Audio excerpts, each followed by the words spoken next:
Ταρζάν που λέτε βαρέθηκε τη ζούγκλα και πήγε σε ένα χωριό στη Βόρεια Ελλάδα για να γίνει αγρότης. Περπατούσε για ώρες και περνούσε μέσα από χωράφια. Μια στιγμή συνάντησε ένα βοσκό, ο οποίος τον κοιτούσε περίεργα και το ρώτησε: «Ποιος είσαι εσύ και τι θες εδώ?»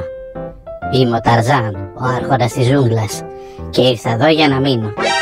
«Ωραία, μπορεί να έρθεις μαζί μου αν θες, να σου δείξω τα κατατόπια», του είπε ο βοσκός. Ο Ταρζάν δέχτηκε και πήγε με τον βοσκό στη φάρμα του. Όταν έφτασαν, άκουσε ο Ταρζάν ένα σκύλο να γαυγίζει και να λέει στο βοσκό: «Θα έπρεπε να ντρέπεσαι, έχεις να δώσεις φαγητό και νερό στο σκύλο σου πάνω από εβδομάδα». «Μα εσύ που το ξέρεις?» «Εγώ είμαι ο Ταρζάν και μιλάω τη γλώσσα των ζώων». Περπατώντας λίγο παρακάτω, ακούει ο Ταρζάν ένα γάιδαρο να καρίζει και λέει στο βοσκό: «Μα καλά, φορτώνεις το γάιδαρο μέχρι να γονατίσει και τον χτυπάς κιόλας?» «Καλά, και εσύ που το ξέρεις πάλι αυτό?» «Σου είπα, είμαι ο Ταρζάν, μιλάω τη γλώσσα των ζώων».